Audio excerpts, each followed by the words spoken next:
Good morning all. Welcome to Learners Academy. Good morning, Good sir. morning, sir. Riddhi अपना video on करो।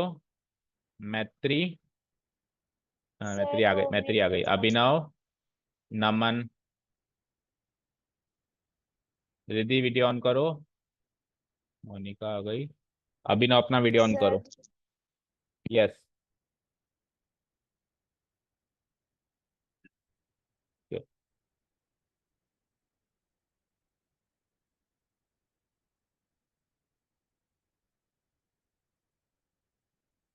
So in today's class, what we are going to do, you can see chapter number 6, lines and angles. We have already completed the whole thing. Yes or no? पूरा chapter कर लिया हमने। From your course part हमने पूरा chapter कर लिया है। Let me know. Yes, sir. ठीक है। सो आज Yes, हम sir. आज हम करने वाले हैं, आज हम आपके डाउट्स लेने वाले हैं। तो if you have any doubts in this chapter you can ask. तो आज की क्लास चैप्टर नंबर 6 का एक तरीके से रिवीजन है। You can ask for your any doubts from the chapter. अगर कोई एग्जाम्पल समझ में नहीं आया हो, अगर कोई क्वेश्चन समझ में नहीं आया, अगर कोई कॉन्सेप्ट समझ में नहीं आया हो, ठीक है।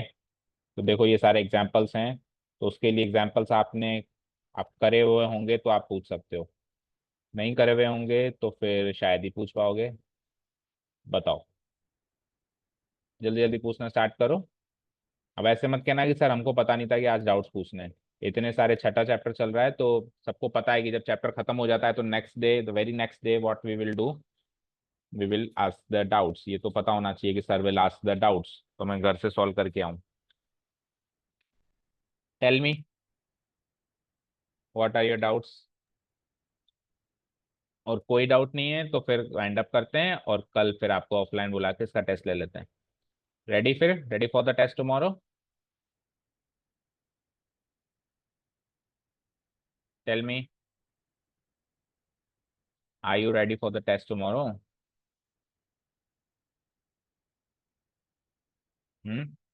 अच्छा, आप जब तक सोचो आपके डाउट्स, एक चीज मैं बता देता हूँ। देखो ये एक्सरसाइज हमने खत्म करी थी लास्ट क्लास में। Angle sum property of a triangle जो है ये वैसे हमारे कोर्स से ओमिटेड है, लेकिन हमको पता है कि ये हमारे कोर्स से कितना भी ओमिट हो जाए, इससे रिलेटेड कॉन्सेप्ट से तो हम नहीं बच सकते।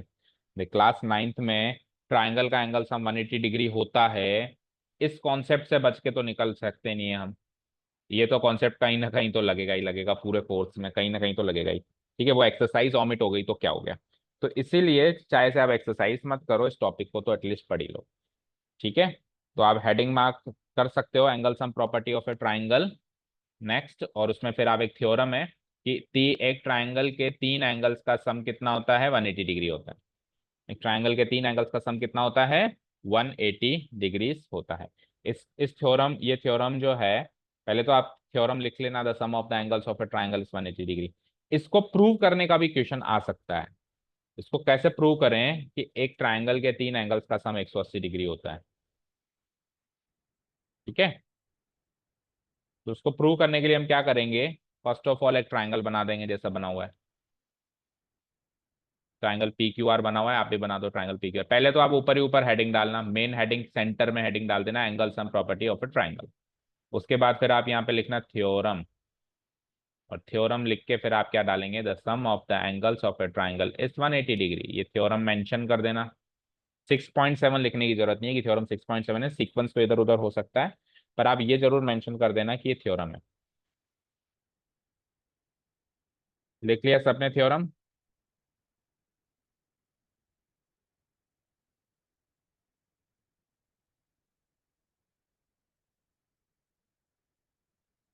बोलिए, लिख लिया सबने थ्योरम?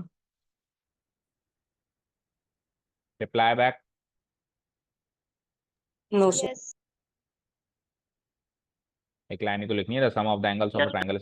एक ट्राइंगल के तीन एंगल्स का सम 180 डिग्री है। अब देखो वो अगर कुछ नहीं कह रहा है तो ऑब्वियस बात है ये इंटरनल एंगल्स की बात हो रही है।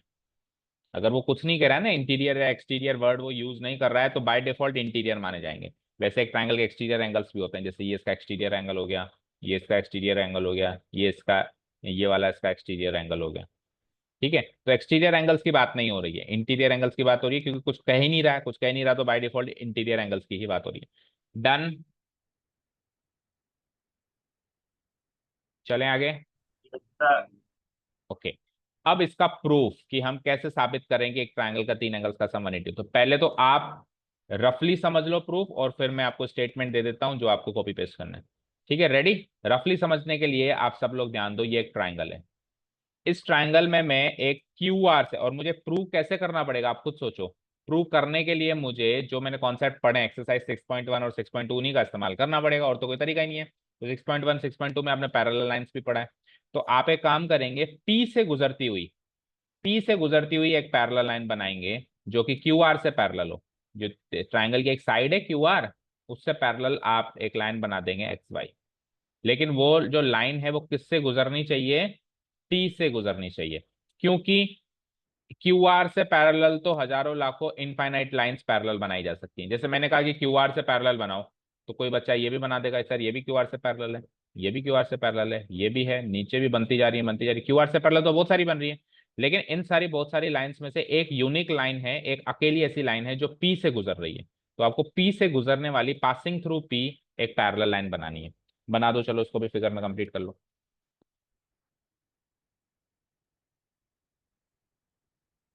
अब ऐसा जरूरी नहीं है कि आप इसको 1 2 3 मार्क करो, ये तो इन्होंने अपना तरीका यूज किया है। हम तो 3 लेटर में मार्क लिखेंगे एंगल्स को, 1 2 3 करके नहीं लिखेंगे। तो आप 1 2 3 चाहे से मत लिखना, अभी हाल फिलहाल देखते हैं। हम 3 लेटर्स में कोशिश करेंगे इसको प्रूव करने। ठीक है, तो पैरेलल लाइन ने कंस्ट्रक्शन वर्क कर लिया क्या सबने? और कंस्ट्रक्शन वर्क डॉटेड फॉर्म में होता है।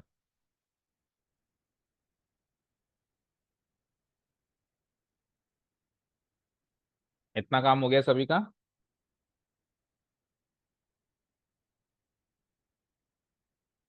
Yes sir. ओके। अब अगेन मैं पहले आपको रफली बता रहा हूँ, उसके बाद फिर हम इसका स्टैंडर्ड फॉर्म में इसको बाद में लिखेंगे। इतना काम हो गया तो देखो ध्यान से, अब इधर स्क्रीन पे आओ। इधर देखो स्क्रीन पे सारे बच्चे, और जवाब दो। अगर एक्स वाई और क्यू आर पैरेलल हैं, तो फिर ट्रांसवर्सल्स भी नजर आ रही होंगी आपको। आ रही है क्या? Yes yes sir. बोलो कौन कौन सी है ट्रांसवर्सल्स लाइन? पी क्यू और पी आर। यू एंड तो एक एक करके लेंगे हम, पहले पी क्यू को ले लेते हैं क्योंकि दो बार में क्या है, हम समझ नहीं पाते। तो पी क्यू ले ली मैंने, ले ली पी क्यू। तो अगर मैंने पी क्यू ट्रांसवर्सल लाइन दी, तो ध्यान से देखो ये वाला जो एंगल है, अभी इसने फिगर में इसको 2 मार्क किया हुआ है, तो हाल फिलहाल के लिए मैं भी 2 मार्क कर देता हूँ। तो ये 2 होगा, तो ये भी 2 होगा। ऑल्टरनेट एंगल्स, यस और नो? यस ठीक है। अब दूसरी ट्रांसवर्सल लाइन कौन सी है हमारे पास? पी आर है ना, है ना पी यस आर? सर। तो पी आर अगर ट्रांसवर्सल है, तो अगर ये 3 है तो ये भी 3 होगा, again alternate angles. Yes sir. ठीक है।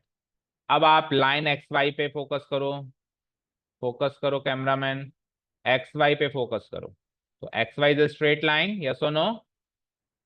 तो स्ट्रेट लाइन पे 1 2 3 मिलके सेमी सर्कल कंप्लीट कर रहे हैं। तो तीनों का सम 180 होगा क्या? Angles on a straight line, तीनों का सम 180 यस होगा सर। क्या? तो इसका यस मतलब sir. 2 + 1 + 3, angle 2 plus angle 1 plus angle 3, इनका सम कितना हो गया? 180 डिग्री। 180। रीजन क्या हो जाएगा? एंगल्स ऑन स्ट्रेट लाइन, और सीधा करके लिखें तो angle 1 plus angle 2 plus angle 3 equal to 180 degree. यही तो प्रूव करना था। ये एंगल 1 + 2 + 3 इस ट्राइंगल के तो इंटीरियर एंगल्स हैं, चेक करो। तो इन तीनों का सम 180 डिग्री प्रूव हो गया ना बड़ी आसानी से। Yes yes sir. ठीक है, तो समझ में तो आ गया। अब लिखना स्टार्ट कर दें, लिखने में तो बस आपको कॉपी पेस्ट मारना है। यस। चलो, तो फिगर बन गया हो, तो किसी भी थ्योरम को प्रूव करने का स्ट्रक्चर ऐसा होता है, देखो बेटा। पहले हम गिवन पॉइंट्स डालते हैं, गिवन के बाद हम टू प्रूव वाला पॉइंट्स डालते हैं कि हमको प्रूव क्या करना है। टू प्रूव के बाद फिर हमको, अगर हमने कोई कंस्ट्रक्शन वर्क किया है तो वो डालना पड़ेगा, जैसे इस क्वेश्चन में हमने किया है तो वो भी डालना पड़ेगा। और फाइनली फिर प्रूफ सेक्शन स्टार्ट होता है। प्रूफ सेक्शन में हमको सारी चीज को लिखकर प्रूव करना होता है। कोई भी थ्योरम को प्रूव करने का यही स्ट्रक्चर फॉलो होगा क्लास 9th एंड 10th और आगे भी। पहले गिवन क्या है, फिर प्रूफ साबित क्या करना है, फिर कुछ कंस्ट्रक्शन किया है आपने, किया है तो मेंशन करो, और उसके बाद फिर प्रूफ सेक्शन। तो इसी स्ट्रक्चर से हम इस थ्योरम को प्रूव करने वाले हैं।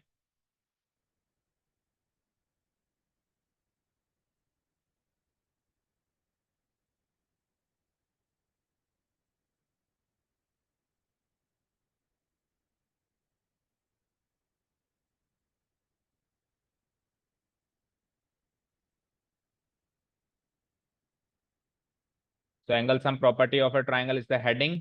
उसके बाद मेन थ्योरम जो है, थ्योरम का स्टेटमेंट। कोई पूछे कि नहीं नहीं साहब आप तो केवल थ्योरम बता दो क्या है, तो केवल थ्योरम बतानी है तो इतनी लाइन लिख देना, the sum of the three interior angles of interior word ना भी लगाए तो भी चलेगा, ऑफ ए ट्राइंगल इज 180। ये थ्योरम हमने बता दी। बताने के बाद फिर ये आ जाओ, हमने ट्राइंगल बना दिया। अच्छा आपने पी क्यू आर लिख दिया क्या उस पर? ठीक है कोई फर्क नहीं पड़ता, पी क्यू आर लिख दिया तो भी प्रूव हो जाएगी। जहां जहां ए लिखा है वहां पी मान लो, जहां जहां बी लिखा है वहां क्यू मान लो, और जहां जहां यू लिखा है।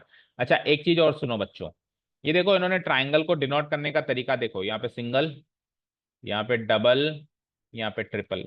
इसका मतलब समझो, देखो एक ट्राइंगल के अंदर अगर दो एंगल्स इक्वल हैं तो हमको उन दोनों की निशानी इक्वल करनी पड़ती है। निशानी कुछ ऐसा साइन फिक्स करना पड़ता है जिससे पता चले कि साहब ये दोनों एंगल इक्वल हैं। तो सपोज करो मैंने यहां पे ऐसी निशानी लगाई और यहाँ पे भी ऐसी निशानी लगा दी, तो इसका मतलब क्या हो जाएगा, एंगल ए बराबर एंगल बी। तो मुझे कहीं क्वेश्चन में गिवन है क्या एंगल ए बराबर एंगल बी? सोचो कहीं गिवन है क्या? तो नहीं गिवन है तो मैं जबरदस्ती कैसे इक्वल कर दूं? तो मुझे क्या करना है, तीनों एंगल्स अलग अलग करने हैं। मुझे क्या करना है, तीनों एंगल्स अलग अलग करना है। एंगल ए एंगल बी के इक्वल नहीं है, बी सी के इक्वल नहीं है, तो तीनों एंगल्स अलग अलग करने के लिए तीन अलग अलग निशानियां चाहिए। तीन अलग अलग क्या चाहिए, निशानियां। तो इधर एंगल ए की निशानी सिंगल, इधर डबल, और इधर ट्रिपल। तो तीन अलग अलग निशानियां हो गई ना, इसका मतलब ये तीनों का किसी से कोई लेना देना नहीं है, तीनों डिफरेंट एंगल्स है। बोलो ये समझ में आ गया क्या? Yes sir. Yes. ठीक है। ठीक है अच्छा वन मोर थिंग, केवल अगर थ्योरम भी बताने के लिए कहने कि केवल थ्योरम बता दो, तो आप थ्योरम बताने के लिए भी पहले स्टेटमेंट लिखेंगे, ट्राइंगल बनाएंगे, और ट्राइंगल बनाकर फिर थ्योरम इस ट्राइंगल के हिसाब से एक्सप्लेन कर देंगे कि angle A plus angle B plus angle C 180 degree है। थ्री लेटर में लिखें तो एंगल ए को थ्री लेटर में क्या लिख सकते हैं, बी ए सी। एंगल बी को थ्री लेटर में क्या लिख सकते हैं, ए बी सी। और एंगल सी को थ्री लेटर में क्या लिख सकते हैं, ए सी बी। तो ये तो केवल यहाँ पे, यहाँ तक तो केवल थ्योरम ही बताई हमने। अब प्रूफ स्टार्ट हो रहा है। तो फिर नेक्स्ट हेडिंग हो जाती है proof of the angle sum property of a triangle. उसमें फिर वही बुक वाला ही फिगर कॉपी पेस्ट हो गया। ये ट्राइंगल बना दिया ना कुल मिला के आपने, पी क्यू आर ही आ रहा है नहीं, इसमें भी फिर एबीसी आ रहा है। तो फिर बताओ आपने जो जो बनाया वो क्या है, पी क्यू आर, और यहाँ पे क्या लिखा है आपने, एक्स वाई। ये वाला फिगर ड्रॉ हो गया सभी का। चलो मैंने क्या कहा, सबसे पहले गिवन पॉइंट्स लिखते हैं। तो ट्राइंगल बनने के बाद सबसे पहले आप गिवन पॉइंट्स लिख लीजिए। अब एबीसी की जगह आप पी क्यू आर लिख लीजिएगा बस, है ना। तो गिवन पॉइंट्स क्या लिखा है इसमें, angle A, angle B, angle C are the three interior angles of triangle ABC. तो आप क्या लिखेंगे बढ़ के बताओ, angle P, angle Q, angle R the three interior angles of triangle P Q R. लिखो गिवन पॉइंट्स। फिर to prove वाला पॉइंट क्या होगा, कि angle P plus angle Q plus angle R equal to 180 degree. To prove वाला और given वाले दोनों पॉइंट्स देखो फटाफट।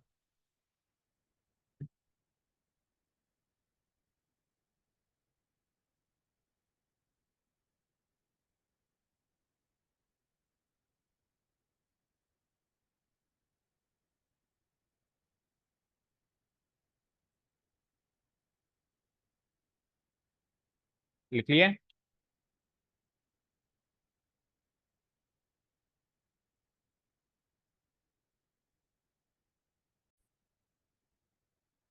ठीक है। हमने लाइन कौन सी बनाई है, parallel X Y P Q की जगह। और उसने तो उसके नीचे बीसी आ रहा था, लेकिन हमारे नीचे क्यू आर आ रहा है, तो पैरेलल टू क्यू आर। और पासिंग थ्रू द वर्टेक्स क्या था हमारा, P. Passing through the vertex P. ये हो गया हमारा कंस्ट्रक्शन मैट्री रिलेटेड वर्क। ठीक है, vertex P of triangle P Q are, of triangle P Q are. Vertex P के बाद लिख लो, वर्टेक्स पी कौन से ट्राइंगल का वर्टेक्स है, एक ट्राइंगल के तीन वर्टेक्स होते हैं ना, तो ये पी वर्टेक्स कौन से ट्राइंगल का वर्टेक्स है, ट्राइंगल पी क्यू आर का वर्टेक्स। ठीक है स्टार्ट करें। चलो तो सबसे पहले पैरेलल लाइन और ट्रांसवर्सल से वो दोनों एंगल्स को इक्वल कर दें, अल्टरनेट एंगल्स जो अभी अपन ने रफली सीखा। तो what we will do here, P Q is parallel to BC लिखा है उसने तो, लेकिन हम क्या लिखेंगे बताओ, हमारे लिए पैरेलल वाली लाइन कौन सी है, बोलो, एक्स वाई। और वो पैरेलल किसके है, बोलो, क्यू आर। बाय कंस्ट्रक्शन लिख देना सामने। और फिर ट्रांसवर्सल एक एक करके लेना है। तो पहली ट्रांसवर्सल क्या थी हमारी, पी क्यू। दूसरी ट्रांसवर्सल क्या थी, पी आर। तो फर्स्ट केस में हम पी क्यू ट्रांसवर्सल लेने वाले हैं। P Q is the transversal. ठीक है। अब ये एंगल्स बताओ कौन कौन से होंगे हमारे फिगर के हिसाब से। ये तो उनके फिगर के हिसाब से, ये मत लिख देना copy paste.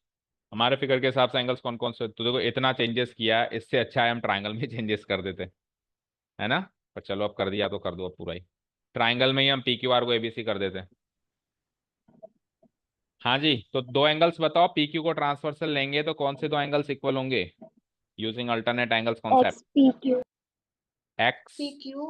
X P Q, yes. P A B तो क्या हो जाएगा, एंगल एक्स पी क्यू, और नीचे अंदर वाला ट्राइंगल का एंगल क्या हो जाएगा, angle P PQR. Q R, angle P Q R. Yes, तो X P Q equal to P Q R. देखो सामने तो मार्क कर देना इक्वेशन 1, और नीचे की साइड उसका रीजन लिख देना अल्टरनेट एंगल्स।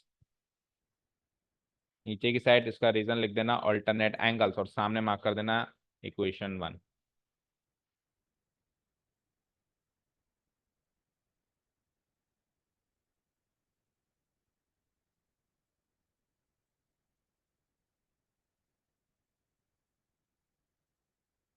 ठीक है, तो ये तो हो गया हमारा reason alternate angles.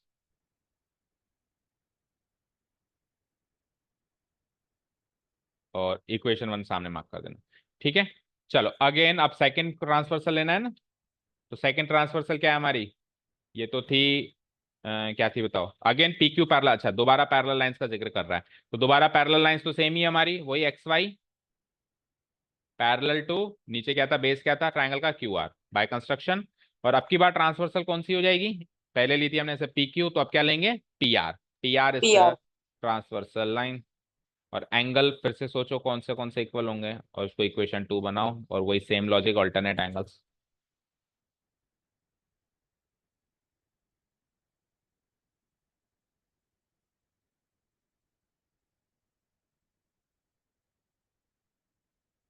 YPR. YPR.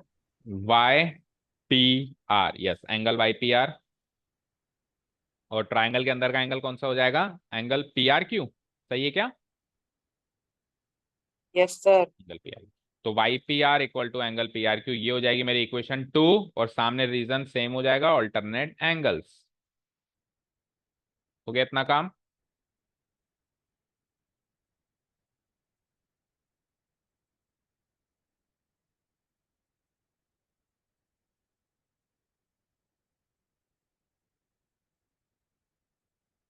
बोलिए इतना काम हो गया सभी का।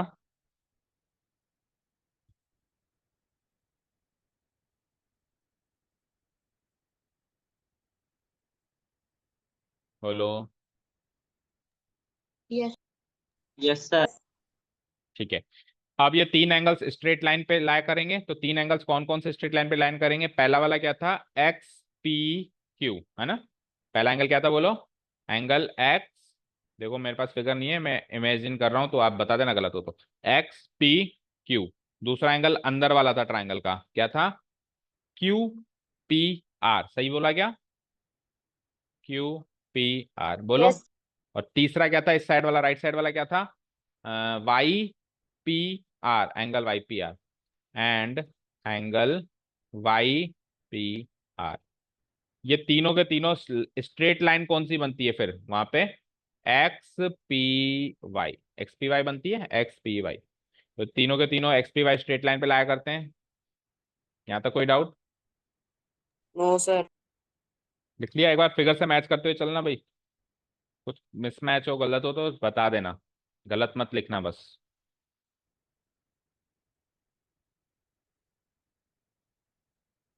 ठीक है, हो गया इतना note down. Yes. Yes, sir. तो फिर इन तीनों का एंगल सम कर दो 180 डिग्री। ठीक है, so this plus this equal to 100। आप अपने एंगल्स लिखना, लेकिन अब आपके वाले एंगल्स लिखना, तीन एंगल्स जो अभी हमने ऊपर मेंशन किए ना स्टेटमेंट में, वही एंगल्स लिखना।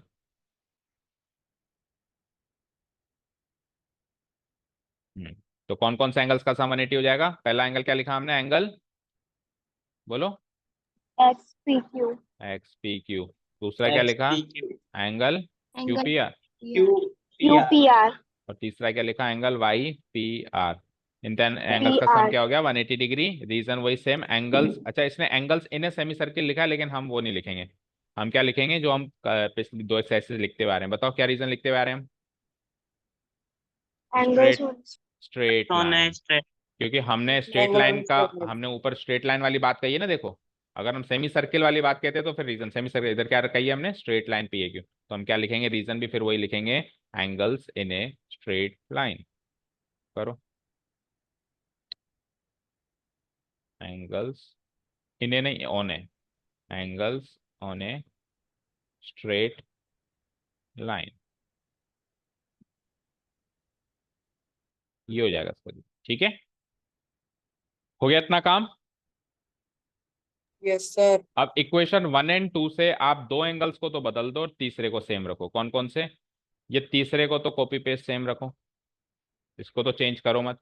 पहला और दूसरा इक्वेशन 1 और 2 की मदद से। तो इक्वेशन 1 में आपने लिखा है, चेक कर लो, पी ए बी एबीसी के बराबर लिखा है क्या। और इक्वेशन 2 में आपने लिखा है, चेक कर लो, Q A C A C B के बराबर लिखा है क्या। बोलो, लिखा है क्या। लिखा है ना, चेक कर लो, आपके नोट्स में होगा पीछे, अभी आपने लिखा होगा। लिख दिया। yes, तो आपने इनको चेंज कर दिया और yes, सेकंड, sir. सेकंड वाला एंगल में कॉपी पेस्ट नो चेंज। तो ये हो गया साहब, angle A B C plus angle B S C plus angle A C B का सम कितना हो गया 180 डिग्री। सिंगल लेटर में लिख दें तो एंगल ए बी सी को angle B, angle B S C को angle A, angle A C B को एंगल सी। सेंटर लेटर पकड़ लेते हैं हम सिंगल लेटर पे। सिंगल लेटर में जब हम डिनोट करते हैं तो जो सेंटर वर्टेक्स है वही लिखते हैं, बस अगल बगल का नहीं लिखते हैं। और फिर उसको सीधा करके लिख लो जिस फॉर्म में उसने हमसे प्रूव करवाना चाहा। तो बी ए सी है तो हमने सीधा करके लिख दिया A plus B plus C equal to 180 degree. खत्म करो इस थ्योरम को क्विकली। यहाँ पे क्या लिखेंगे, फ्रॉम इक्वेशन 1 और 2।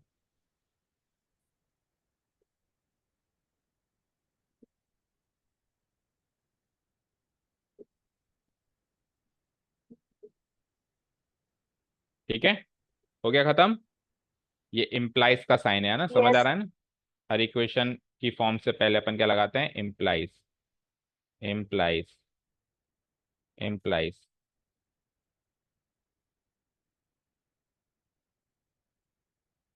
ठीक है, सॉल्व। ठीक है, तो अब वो नेक्स्ट तो कॉन्सेप्ट जो एक और थ्योरम है, लेकिन वो उसके लिए तो फिर थर्ड एक्सरसाइज का पूरा इंट्रोडक्शन करना पड़ेगा, तो वो हम नहीं करते हैं क्योंकि कोर्स में नहीं है। अब इसको मैं कर देता हूँ क्लोज। अब आप फाइनली अगर कोई डाउट्स है तो पूछना स्टार्ट करें। अब तक अगर कोई डाउट्स निकल गए हों तो पूछ लो, नहीं तो कोई बात नहीं, आई विल कंसीडर कि आपको कोई डाउट नहीं है।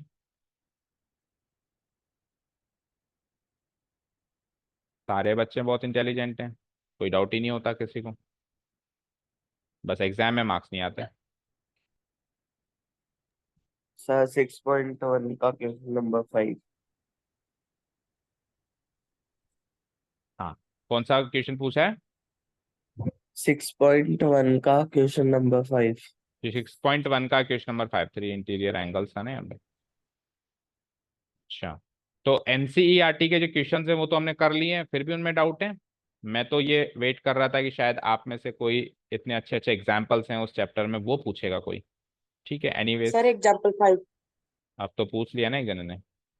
पहले किसका बताएं, बोलो। कौन सा बताना है, बताओ। 6.1 का क्वेश्चन नंबर 5, 6.1 क्वेश्चन नंबर 5 का है। अच्छा, वो ये अच्छा वाला क्वेश्चन था जो ये कॉस पॉस रॉस वाला। तो कॉस पॉस रॉस वाला तो हमने किया था। देखो क्विकली देखो, इसको शॉर्ट फॉर्म में देखो। देखो जो एनसीईआरटी के क्वेश्चंस है ना बेटा, अब ये आपका धर्म, आपका कर्तव्य, आपका फर्ज बनता है कि इसकी वीडियोज हैं आपके पास। अगर हम पूरा चैप्टर फिर से, ये चैप्टर अभी ऐसे मत मानना कि आपने कर लिया। ये चैप्टर आपने नहीं किया, ये चैप्टर तो मैंने करवाया है। तो मैंने करवाया है और आपने किया है में दिन रात का फर्क है। ये चैप्टर आपका तब होगा जब आप एक एक क्वेश्चन, एक्सरसाइज 1 में 6 क्वेश्चन है, एक्सरसाइज 2 में कितने हैं, 6, 6 और 6 12 क्वेश्चन ही तो हैं, और कुछ एक एग्जाम्पल्स हैं। 20 क्वेश्चन का तो पूरा चैप्टर ही है। एक 20 क्वेश्चन कर लें तो चैप्टर खत्म। ये 20 क्वेश्चंस एग्जाम्पल्स वगैरह सब करके आप अपने आप से करके देखेंगे और आपसे हो रहे हैं, आंसर मैच कर रहे हैं, तब मानना कि ये चैप्टर आपने किया है, नहीं तो मत मानना। ठीक है, अभी तो आपने कल कॉपी पेस्ट किया है बंदर की तरह, जिस बंदर कॉपी पेस्ट करता है ना लिखा स्क्रीन से, अभी तक आपने खुद का कुछ नहीं किया। अगर एनसीईआरटी क्वेश्चंस में डाउट है तो आपके पास वीडियो रहता है, आप उसको फटाफट से रिवाइज करके देख सकते हैं। और रिवाइज भी कैसे करना है, पहले आपने क्वेश्चन सॉल्व करना स्टार्ट किया, फिर आप किसी स्टेप पे अटक गए, फिर आपने देखा यार सर ने इसके बाद क्या कराया था याद नहीं आ रहा, तो आपने फटाफट से वीडियो खोल के देखी, अच्छा पता चल गया सर ने ऐसे करवाया था, ठीक है। फिर आप वापस वीडियो को पॉज कर दो, वहीं पे पॉज कर दो, फिर वापस करने के लगो, फिर वापस अटक गए, फिर वापस देखो इसके बाद क्या कराया था, फिर पॉज करो, फिर करो, फिर पॉज करो, फिर अटको, तो गिरते हैं उठते हैं, गिरते हैं उठते हैं, ऐसे ही तो हम कोई अपनी मंजिल को प्राप्त करते हैं। ठीक है। अब आपको वीडियो नहीं होगी तो आपको ये याद नहीं आएगा कि सर ने क्या कराया, तो ये वीडियो आपके रेफरेंसेस के लिए, आपकी हेल्प के लिए, आपके रिवीजन के लिए दिए जाते हैं। ठीक है। अब लेकिन हम तो शायद करें ही नहीं, हमको तो सर एक बार पढ़ाएं और कोई मैजिक कोई जड़ी बूटी डाल दें दिमाग में और हमको तो ये आ जाए, तो ऐसी कोई जड़ी बूटी मेरे पास नहीं है, समझ लेना बच्चों। आपको ही प्रैक्टिस करनी पड़ेगी। हाँ, वीडियो देखने के बाद भी, 2 बार 3 बार करने के बाद भी सर नहीं आ रहा मुझे, तो अब फिर मैं बैठा हूं, अब फिर मैं आपसे एक एक चीज पूछूंगा अभी कौन सी जगह पे क्या दिक्कत आ रही है एक्चुअली। ठीक है, तो ये प्रोसेस आपको हर एक चैप्टर में फॉलो करना पड़ेगा अगर 9th 10th की मैथ समझनी है तो भैया। क्लियर है क्या सभी को, जो मैंने कहा? Yes. sir. तो ये करना स्टार्ट कर दो बेटा, किसी का वेट मत करो कि मेरा फ्रेंड स्टार्ट करेगा तो मैं करूंगा। अभी जैसे एग्जाम में 4 चैप्टर आ रहे हैं मोस्टली सारे बच्चों के, 1 2 3 4, तो 6 को कोई देख ही नहीं रहा, तो ये गलत प्रोसेस है, ये बिल्कुल गलत प्रोसेस, बच्चों वाला प्रोसेस है। जैसे बच्चे नहीं करते थे एग्जाम, सर 4 दिन बाद एग्जाम से तो रट्टाफिकेशन स्टार्ट कर दिया, इस तरीके से आप क्लास 10th में अच्छा स्कोर नहीं कर सकते। आपको चैप्टर टू चैप्टर चलना पड़ेगा, आपके स्कूल लेवल एग्जाम के हिसाब से नहीं चलना पड़ेगा। अभी चैप्टर 6 चल रहा है हमारे यहाँ पे ट्यूशन पे, तो आपको चैप्टर 6 साथ के साथ रिवाइज करना पड़ेगा, तब ये चैप्टर 6 आएगा। अब जब चैप्टर 6 करा रहे हैं तब तो आप चैप्टर 3 और 4 कर रहे हो, कई बच्चे चैप्टर 2 कर रहे हैं, क्यों? क्योंकि एग्जाम में आने वाला है। तो एग्जाम में आने वाला है तो पहले ही आते हैं ना बेटा करने, ढंग से टाइम से ज्वाइन करते हैं। ठीक है। अब फिर चैप्टर 6 भी समझ में नहीं आया, क्यों? क्योंकि मैं तो वो कर रहा था। फिर जब हम चैप्टर 7 8 पे आ जाएंगे तब आप चैप्टर 6 करोगे, सर चैप्टर 6 समझ में नहीं आ रहा, मैं उस टाइम आया ही नहीं था। क्यों नहीं आया था? सर मेरे एग्जाम चल रहे थे। यही होगा ना, बताओ आप खुद सोचो, ये होगा नहीं होगा? तो ऐसे करके तो आप हमेशा पीछे ही रहोगे, कभी बराबर पहुंच ही नहीं सकते या ना कभी आगे निकल सकते। तो फिर आपके ये ट्यूशन ज्वाइन करने का, इतने पैसे खर्च करने का, अपना समय देने का कोई सेंस नहीं है। फिर तो इतना तो आप स्कूल से भी पढ़ लोगे, आप स्कूल में ही पढ़ो फिर, अगर आप वाकई में यहाँ से बेनिफिट लेना चाहते हैं तो जो आपको टीचर कह रहा है उसकी बात मानिए। ठीक है। टाइम टू टाइम, जैसे चैप्टर 6 चल रहा है तो आपको 6 भी रिवाइज करना है, कैसे भी समय निकालो, समय निकल सकता है अगर हम निकालें तो। ठीक है। ताकि 7 का काम 7 में ही खत्म हो जाए कि हाँ सर चैप्टर 6 आपने भी करवा लिया और मेरा भी हो गया, दोनों का हो गया साहब, खत्म, ये चैप्टर खत्म, चैप्टर ये पूरा इसका केस खत्म हो गया, नया केस लाओ, नया केस यानी अगला चैप्टर लाओ। क्लियर है? अभी आपने Yes. पूछा है तो मैं आपको मना नहीं करूंगा, जरूर बताऊंगा, बट कोशिश किया करो कि एनसीईआरटी के एक्सरसाइज के क्वेश्चंस तो हम वीडियो से ही कवर कर लें, और डाउट सेशन में हम नए नए क्वेश्चंस लाएं। अभी 10th वालों को देखो, पता नहीं कहाँ कहाँ से क्वेश्चन लाते हैं, R D Sharma, R S Agarwal, NCERT के, ये ऐसे नए नए क्वेश्चन एक्सपेक्ट करता हूँ मैं, आप डाउट सेशंस में लेके आएंगे मेरे आगे। कई बच्चे स्क्रीनशॉट खींच के ग्रुप में डालते हैं, सर ये चैप्टर का क्वेश्चन बताओ, फिर हम डाउट सेशन, वो इंटरेस्टिंग इंटरेस्टिंग, मजा आता है मतलब नए नए क्वेश्चन करने का। ऐसा नहीं सर ले देंगे वही क्वेश्चन पूछ लिए, उसके तो है ना वीडियो, चलो फिर भी बता देते हैं, नेक्स्ट टाइम ध्यान रखना है ना। देखो, आप अगर पूछोगे नहीं नए नए क्वेश्चंस तो मैं बताऊंगा नहीं, मुझे क्या पड़ी है। आप पूछोगे ना नए नए क्वेश्चंस, आप ऐसे कहो कि ऐसा क्वेश्चन लाऊंगा जो सर को भी फंसा दूंगा, सर को भी फंसा दूंगा, ऐसा क्वेश्चन लाऊंगा, ऐसे टारगेट बनाओ, तो उससे देखो कितनी मस्त लर्निंग होती है हमारी सबकी। मेरे को तो मजा आता है जब कोई बच्चा मुझे किसी क्वेश्चन में फंसा देता है ना, मुझे तो बड़ा मजा आता है, वो होती है सबसे इंटरेस्टिंग क्लास। तो आप लेके आओ अलग अलग क्वेश्चंस, उसके लिए बेटा मेहनत करनी पड़ेगी, टाइम देना पड़ेगा। चलो, क्यू ओ एस ये वाला है, पी ओ एस ये वाला है, आर ओ एस ये बीच वाला है।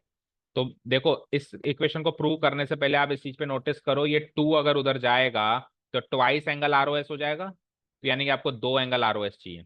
तो 2 एंगल आर ओ एस कहाँ से पैदा करूं मैं sir? 2 angle R O S देखो, एक तो आप इस लॉजिक से पैदा करो जो मैंने ब्लू वाला मार्क किया है, और एक आप इस लॉजिक से मार्क पैदा करो जो मैंने रेड वाला मार्क किया है। तो ब्लू वाले लॉजिक में देखो, angle R O S equation बनाओ, angle R O S plus right side वाला angle R O Q equal to पूरा एंगल क्यू ओ एस होता है क्या? जो ब्लू कलर वाला लॉजिक है उससे ये इक्वेशन बनती है क्या? इससे एंगल आरओएस निकालो, Yes. इससे एंगल आरओएस निकालो। तो एंगल आरओएस आ जाता है, आर ओ क्यू को उधर भेज दो, और आर ओ क्यू की भी वैल्यू है मेरे पास 90 degree, Q O S minus angle R O Q, और एंगल आर ओ क्यू की वैल्यू है मेरे पास 90 डिग्री, क्यों? क्योंकि परपेंडिकुलर गिवन है। तो मैं नेक्स्ट स्टेप में इसको 90 डिग्री लिख दूंगा, अभी के लिए मैं शॉर्ट में चल रहा हूँ तो इसी स्टेप में लिख देता हूँ। ये हो गई मेरी इक्वेशन 1। बताओ एंगल आर ओ एस निकल गया। अब इक्वेशन 2 में वापस एंगल आर ओ एस पैदा करना है आपको, लेकिन अब आप ये रेड कलर वाले लॉजिक से पैदा करो। तो रेड कलर वाला लॉजिक क्या है? आर ओ एस, और राइट साइड लेफ्ट साइड वाला एंगल क्या है? पीओएस। इन दोनों को मर्ज कर दें तो कौन सा एंगल बनता है? आरओपी।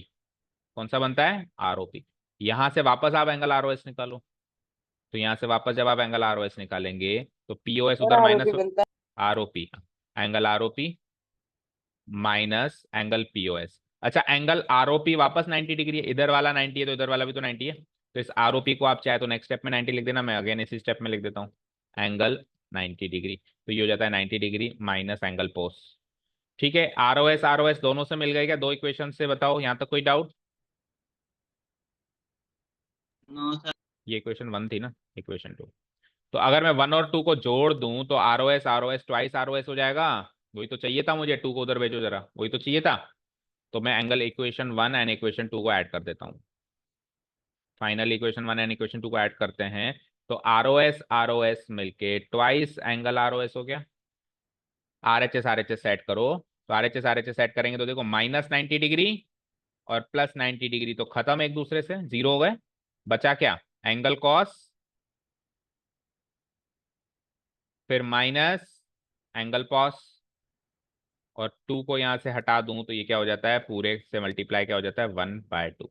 हेंस प्रूव्ड हो गया। बताओ, बोलो किसने पूछा था, समझ में आ गया? Yes, sir. ऑब्वियस बात है, अभी तो देखो मैंने बिल्कुल शॉर्ट में किया है, आप जब वीडियो देखोगे तो पूरा उसका एक्सप्लेनेशन एक्सप्लेनेशन आपको उस वीडियो में मिल जाएगा। जब रिकॉर्डेड वीडियोस हैं तो फिर पूरा दोबारा पूरा करना बेवकूफ़ी है। हाँ जी, और अब मीटिंग सर चेंज मेरे करो। question कोई है। एग्जाम्पल भी पूछ रहा था तो मीटिंग चेंज करके आओ, तो वो कोई एग्जाम्पल जो पूछ रहा था उसकी तरफ देखते हैं, फिर वो एग्जाम्पल अच्छा है शायद। मीटिंग चेंज करके आओ जल्दी सारे बच्चे।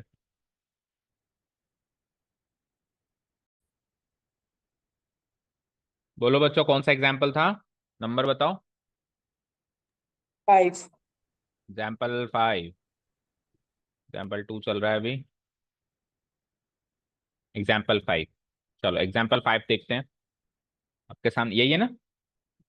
मेरी बुक में आपकी बुक में सीक्वेंस अलग हो सकता है, तो चेक करो यही है क्या? ठीक है। Yes sir. So example 5 read out करते हैं अभी अपन, पहले रीड आउट करते हैं। If a transversal intersects two lines such that the bisectors of a pair of corresponding angles are parallel, then prove that the two lines are parallel। इस question को समझ के इसका फिगर बनाना ही अपने आप में एक बहुत बड़ी चुनौती है। बताओ, क्वेश्चन समझ में आ गया क्या? चलो, फिगर तो बना बनाया आपको अभी तो मिल गया, लेकिन एग्जाम में तो आपको ही बनाना है। ये फिगर आपको मिलेगा नहीं, ये आपको बनाना है, क्योंकि देखो कहीं गिवन है क्या भाई? इन फिगर 6.26 ऐसा कहीं गिवन नहीं है ना, यानी फिगर गिवन नहीं है, फिगर आपको बनाना है। चलो, फिगर बात की बात है। आप सवाल समझ पाए क्या? पढ़ो जरा।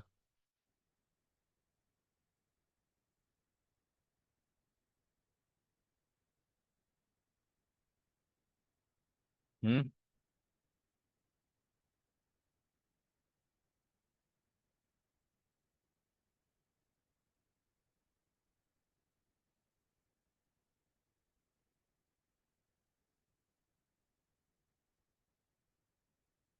समझ पाए क्या बेटा? कोई भी बच्चा समझ पाया क्या? Any one of you?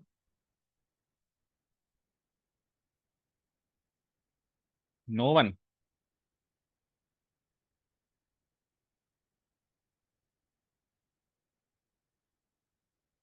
चलो देखो, एक ट्रांसवर्सल है जो दो लाइंस को इंटरसेक्ट कर रही है। कहाँ है ट्रांसवर्सल? ये रही ट्रांसवर्सल ए सी।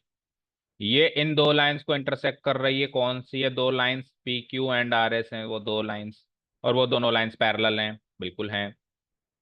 डन। अब क्या कह रहा है? If a transversal intersect two lines such that the bisectors of a pair of corresponding angles। अच्छा, लाइंस पैरेलल है ये मुझे प्रूव करना है, सॉरी। ये दोनों लाइंस जो है ना, पी क्यू और आर एस, ये पैरेलल है ऐसा तो मुझे प्रूव करना है। Prove that the two lines are parallel. पर फिर उसने भी कुछ दे रखा है पैरेलल। देखो एक चीज पैरेलल मुझे प्रूव करनी है, एक चीज उसने दे रखी है। तो जो मुझे प्रूव करनी है वो तो ये है कि P Q is parallel to R S. और जो उसने दे रखी है वो क्या है? वो क्या कह रहा है कि साहब आपके पास चार पेयर दिए हैं मैंने कॉरस्पॉन्डिंग एंगल के। कितने पेयर दिए? चार पेयर। पहला पेयर कौन सा होगा? ये वाला। दूसरा पेयर कौन सा होगा? नीचे से नीचे वाला। तीसरा पेयर कौन सा होगा? लेफ्ट में ऊपर वाले से ऊपर वाला। और चौथा पेयर कौन सा होगा? राइट में नीचे वाले से नीचे वाला। ये क्या कह रहा है? कोई भी एक पेयर उठा लो जो आपको पसंद आ रहा हो। A pair, a pair of corresponding angles. एक पेयर उठा लो कोई सा भी। तो इस फिगर में वो पेयर कौन सा उठाया हुआ है? Angle A B C, A B Q, और एंगल बी सी एस। ये वो वाला पेयर उठा लिया? बताओ, उठा लिया ना? बोलो, उठा लिया? Yes, sir. अब ये क्या कह रहा है? इन दोनों एंगल्स के बनाओ बाइसेक्टर्स। बाइसेक्टर्स क्या होते हैं बताना जरा, बताया हुआ है पहले। बाइसेक्टर्स क्या होते हैं? Dividing to equal parts. ऐसी लाइन जो एंगल को बीचों बीच चीरते हुए दो बराबर हिस्सों में तोड़ दे, उस लाइन को बाइसेक्टर बोलते हैं। वो जो लाइन गई ना, वो तीर गया ना, वो तीर को बाइसेक्टर बोलते हैं। बाइसेक्ट करने वाला, जैसे डांसर डांस करने वाला, सिंगर सिंग करने वाला, कुकर कुक करने वाला, टीचर टीच करने वाला। बाइसेक्टर बाइसेक्ट करने वाला। तो लाइन जो बीचों बीच गई जो उसको बाइसेक्ट कर रही है, तो दैट मीन्स ये बीई हो गई बाइसेक्टर एक कॉरस्पॉन्डिंग एंगल की। और उसका पेयर किसके साथ बन रहा है? नीचे वाले के साथ। तो ये सी जी हो गई दूसरी बाइसेक्टर। ये दो बाइसेक्टर्स बन गए। अब ये जो दो बाइसेक्टर्स बन रहे हैं ना, ये पैरेलल हैं। ये क्या है? पैरेलल है। ऐसा साबित नहीं करना, ऐसा पता है, ऐसा गिवन है। यानी कि बाइसेक्टर्स तो पैरेलल हैं, ये तो पता है। आपको साबित करना है कि एक्चुअल लाइंस भी पैरेलल हैं। देखो दो क्वेश्चन बन सकते हैं। एक क्वेश्चन ये भी बन सकता है कि लाइंस पैरेलल हैं, आप साबित करो बाइसेक्टर पैरेलल है। एक क्वेश्चन उल्टा बन सकता है, बाइसेक्टर्स पैरेलल हैं, आप साबित करो लाइंस पैरेलल है। तो इसने उल्टा वाला दूसरा वाला क्वेश्चन दिया है, सीधा वाला नहीं दिया है। तो उसने उल्टा वाला क्वेश्चन दिया है कि बाइसेक्टर्स लाइन जो बनी है, बाइसेक्टर लाइंस जो बनी है वो पैरेलल हैं, ओरिजिनल लाइंस जो थी वो पैरेलल हैं, ऐसा साबित कर दो। तो अब पहले ये बताओ कि सवाल समझ में आ गया क्या, जो मैंने अभी लैंग्वेज में समझाया, इजी लैंग्वेज में? बोलिए। Yes, sir. Yes, sir. ठीक है, अब इसका सॉल्यूशन चाहिए। तो जो पैरेलल गिवन है उसके लॉजिक्स उठाओ और वहां से साबित करो। ठीक है, अब देखो इधर स्क्रीन पे देखो, सब लोग स्क्रीन पे देखो। ये दोनों लाइंस पैरेलल हैं ऐसा तो गिवन है ना? बताओ जरा। बीई और सीजी पैरेलल है ऐसा गिवन है ना? ये तो मैं नहीं कह रहा हूं, ये तो क्वेश्चन ही कह रहा है ना? ये दोनों पैरेलल। तो Yes. इन दोनों की कोई ट्रांसवर्सल दिख रही है बीई और सीजी की? ट्रांसवर्सल क्या होती है याद करो, जो दोनों को इंटरसेक्ट करें। तो बीई और सीजी दोनों को इंटरसेक्ट करने वाली कोई लाइन दिख रही है क्या आपको? BC, क्या? BC, एडी, ये जो उसकी ट्रांसवर्सल है। BC, बीसी, हाँ बीसी। BC. बीसी वाली लाइन को और एक्सटेंड कर दो ना, पूरी लाइन बताओ ना। तो ये एडी लाइन जो ट्रांसवर्सल लाइन है ओरिजिनल लाइन की, वो इसकी भी तो ट्रांसवर्सल लाइन है, दोनों के लिए वो ट्रांसवर्सल का काम कर रही है। तो ये और ये ट्रांसवर्सल हो गई और ये पैरेलल हो गई। अब बाकी सब इग्नोर करके केवल इन तीन लाइंस को देखो, एडी बीई सीजी। फिर से देखो, AD transversal, BE CG parallel lines. अब बाकी सबको इग्नोर कैसे करें? मेरे पास तो टेक्नोलॉजी ऐसे इग्नोर हो जाता है। आप क्या करोगे वो आपको सोचना है, इमेजिन करना पड़ेगा, प्रैक्टिस करनी पड़ेगी। आप भी सोच सकते हो। ठीक है, ये लो साहब, बाकी सब इग्नोर हो गया।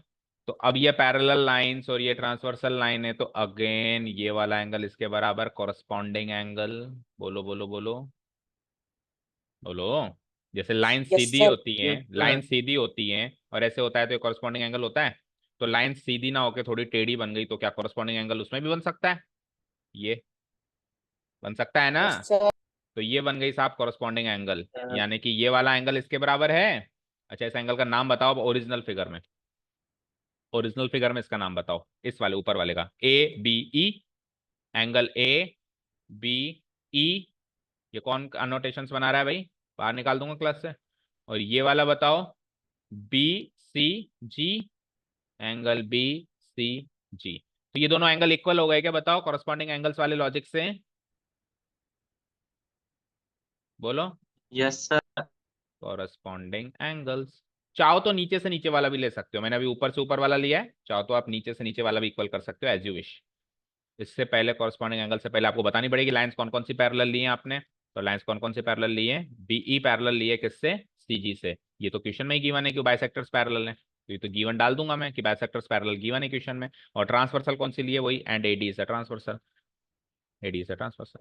क्योंकि कुछ भी आप लॉजिक यूज करो तीनों में से कॉरस्पॉन्डिंग, अल्टरनेट या alternate angles on the same, तो पहले आपको बताना है लाइंस कौन सी, ट्रांसवर्सल कौन सी, बता दिया। अब एंगल एबीई एंगल बीसीजी के बराबर है, तो मल्टीप्लाइंग बोथ साइड्स बाय 2 कर दूं क्या? मल्टीप्लाइंग बोथ साइड्स बाय 2 तो कर सकते हो ना, तो 2 से अगर दोनों साइड मल्टीप्लाई कर दो तो twice of angle ABE equal to twice of angle BCG, yes और नो? दोनों का दुगना कर दिया। अब दुगना करने के Yes, बाद sir. आपको पता है कि एक बार पहले भी हमने ये काम किया, अलग अलग कर दो, angle ABE plus angle ABE, पहले भी किया है ना हमने ये काम, याद है? किसी एक क्वेश्चन में किया था। और इधर भी अलग अलग कर दो, बीसीजी प्लस बीसीजी, कर दिया। अब याद करो ऐसा कुछ काम किया था हमने कि बीच वाले दोनों को तो हमने क्या बदल दिया और आजू बाजू के सेम रख दो, ठीक है? तो आजू बाजू के तो सेम रखो, एंगल एबीई को एंगल एबीई रहने दो, और एंगल बीसीजी को एंगल ने उल्टा कह दिया मैंने, है ना? इस बार क्या करना पड़ेगा, पहला और तीसरा सेम रखना पड़ेगा। इस बार क्या करना पड़ेगा, पहला और तीसरा सेम, तो पहला सेम रखो, एंगल एबीई को सेम रखो इक्वल टू, और तीसरे को सेम रखो, एंगल बीसीजी को सेम रखो, और दूसरे चौथे को पलटो। तो दूसरा जो एंगल एबीई है इसको मैं नीचे वाले एंगल के बराबर कर सकता हूं, क्योंकि ये दोनों बराबर हैं, ये बाइसेक्टर है ना बेटा। तो अगर ये बाइसेक्टर है तो ये दोनों एंगल बराबर नहीं होंगे क्या आपस में? और ये भी बाइसेक्टर है तो ये दोनों एंगल भी बराबर नहीं होंगे क्या? तो मैं इस एंगल ए बी ई को थोड़ा फिगर दिखा देता हूं, देखो, इस एंगल ए बी ई को ई बी क्यू भी तो बोल सकता हूं। तो मैं सेकंड वाले केस में एंगल ए बी ई को क्या कह देता हूं, एंगल ई बी क्यू, कोई डाउट नहीं है? सिमिलरली इधर एंगल बीसीजी को क्या कह सकते हैं, जीसीएस, तो मैं सेकंड वाले एंगल बीसीजी को कह देता हूं एंगल जीसीएस, कह दिया। अब आप ऐड कर दो, एंगल एबीई और ईबीक्यू जुड़ के क्या बन गए, टोटल एंगल बन गया। Angle ABE A B E E B Q जुड़ के क्या बन गया, A B Q, A B Q बन गया जुड़ के, बताओ। और इधर जुड़ के क्या बनेगा बताओ, बी सी जी जी सी एस, बताओ जुड़ के क्या बनेगा, जल्दी बोलो। B C S, angle B C S. तो ये पूरा एंगल पूरे एंगल से इक्वल हो गया क्या? अब अगर ये पूरा एंगल पूरे एंगल से इक्वल हो गया तो बीच के बाइसेक्टर्स को इग्नोर करो, अब ओरिजिनल लाइंस को देखो और ओरिजिनल ट्रांसवर्सल को देखो। तो अगर ये पूरा एंगल साहब इस पूरे एंगल के इक्वल हो गया, तो ये तो कॉरस्पॉन्डिंग एंगल्स हैं, और कॉरस्पॉन्डिंग एंगल्स अगर इक्वल हैं तो लाइंस पैरेलल हैं। हो गया प्रूव। क्या लिखेंगे हम, but these are corresponding angles and corresponding angles are equal also. तो इक्वल भी है कॉरस्पॉन्डिंग भी है, that means the original lines P Q and R S are parallel. बोलो समझ में आ गया अच्छे से? Yes, sir. Yes. तो आप एग्री करोगे कि फिगर बनने तक की देरी थी, एक बार फिगर बन जाए सक्सेसफुली तो उसके बाद जितना मुश्किल काम नहीं था, फिगर समझ में आ जाए कि ये दोनों पैरेलल हैं, इन दोनों को पैरेलल प्रूव करना है। तो ये दोनों पैरेलल हैं, वहां से कॉरस्पॉन्डिंग एंगल इक्वल निकाला, इक्वल निकाल के डबल किया, डबल किया तो बाइसेक्टर्स थे तो दोनों बराबर थे, तो पूरे से पूरा एंगल बन गया, पूरे से पूरा एंगल भी बराबर बन गया, वापस कॉरस्पॉन्डिंग एंगल हो गए, कॉरस्पॉन्डिंग एंगल से बची हुई जो ओरिजिनल लाइन से पैरेलल हो। कर दूं डिलीट, कर दें बच्चों डिलीट? Yes. Yes. ओके, और कोई डाउट है किसी को? हम्म, Sir, एक क्वेश्चन है। हाँ बताओ।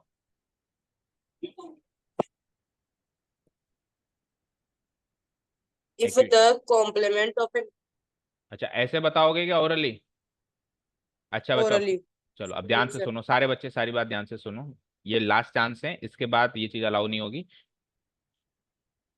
नेक्स्ट टाइम If an से। angle, अरे सुन तो जाओ, सुन तो लो, तसल्ली करो। नेक्स्ट टाइम से जैसे ही चैप्टर एंड होता है उसके नेक्स्ट डे पूरे चैप्टर का revision, extra questions, analysis class, ये सब चलेगा।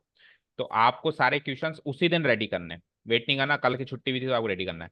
और अगर कुछ ऐसा क्वेश्चन है जो हमारी एनसीईआरटी बुक में नहीं है, आप बाहर से लेके आए हो, किसी भी बुक से, किसी भी बुक से लेके आए हो, कोई प्रॉब्लम नहीं है, बट उसका स्क्रीनशॉट आपको ग्रुप में डालना है ताकि बाकी बच्चे भी उसको सॉल्व करने की कोशिश करें, और वो भी एक दिन पहले ही डालना है, क्लास से स्टार्ट होने से पहले पहले। ऐसे ओरली बताओगे मैं लिखूंगा तो हो गया फिर तो दिन पूरा ऐसे ही खत्म। तो अब एक एक्स्ट्रा क्लास और ले रहा हूं मैं, ये लास्ट चांस है। कल की इस चैप्टर से रिलेटेड एक एक्स्ट्रा क्लास और चलेगी।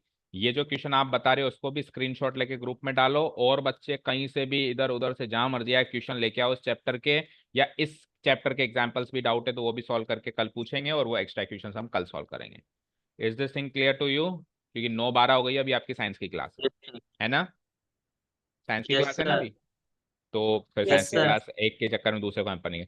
अब कल की क्लास में मुझे कोई इस तरीके की समस्या नजर नहीं आनी चाहिए कि मैं डाउट्स पूछ रहा हूँ और बच्चे को डाउट, उसको कौन सा डाउट है उसको पता ही नहीं है। पूरा चैप्टर अच्छे से रिवाइज करके आओ, क्वेश्चंस एग्जाम्पल्स और ये जो बच्चे एक्स्ट्रा क्वेश्चंस पूछ रहे हैं, ये आप क्लास स्टार्ट होने से पहले पहले, आज का पूरा दिन है, छुट्टी है, आप ग्रुप में पोस्ट करो स्क्रीनशॉट लेके। और जब ग्रुप में कोई क्वेश्चन आएगा तो ऐसे मत सोचना कि ये क्वेश्चन तो नमन ने डाला है तो नमन ही सॉल्व करेगा, वो क्वेश्चन सबके लिए है। तो जब नमन ने डाला है तो भी सारे बच्चे सॉल्व करने की कोशिश करो, अगर मैत्री ने डाला है तो भी सारे बच्चे सॉल्व करने की कोशिश करो, अगर पूर्णिमा ने डाला है तो भी सारे बच्चे सॉल्व करने को, फिर सॉल्व करके फिर नेक्स्ट डे हम उसको डिस्कस करेंगे। Is this thing clear to all? Yes sir. चलो तो Yes. Yes, लग sir. जाओ काम पे। सर ये वाला क्वेश्चन तो डाल ही देना ग्रुप में, और कोई क्वेश्चन और में? हाँ बोलो, क्या कह रहे हो? सर कल की क्लास कितने बजे ज्वाइन करनी है? कल बेटा हम इसी टाइम पे लेंगे, मॉर्निंग टाइम में फ्री करेंगे, क्योंकि फिर फेस्टिवल है तो शाम को हो सकता है इधर उधर जाना पड़े किसी को। ठीक है? Sir, यस सुबह सर। थोड़ा लेट कर लेंगे। नहीं लेट नहीं करेंगे फिर बेटा, आपके एग्जाम से जल्दी उठो, ये कोई 8 से 9 की क्लास कोई ज़्यादा जल्दी है नहीं, ऐसा तो नहीं कह रहे भाई 6 बजे आओ, इतने बजे तो उठोगे। और ऑफलाइन काम बुला रहे हैं, ऑनलाइन ये घर पे बैठ के बस मुंह धो के बैठना ही तो है चेयर पे, ऐसा तो नहीं कहीं ट्रैवल करके जाना है, तैयार होना है, नहाना है, धोना है, कुछ नहीं करना है, उठ के बैठना है बस। इससे जल्दी नहीं कर सकते, मतलब इससे लेट नहीं कर सकते, यही टाइम रहेगा, मोस्ट प्रोबेबली यही टाइम रहेगा, शाम तक मैं और कंफर्म कर दूंगा। ठीक है? ठीक है Okay, क्या? sir. ओके, तो अब काम पे लग जाओ, आज बहुत सारे क्वेश्चन चाहिए, कल कम से कम मुझे 10-15 क्वेश्चन अच्छे अच्छे चाहिए, देखें कौन कौन लाता है। Thank you so much for listening to us, have a nice day, keep learning and bye. और साइंस की क्लास, साइंस वाली आईडी पे ज्वाइन कर लीजिए सारे बच्चे।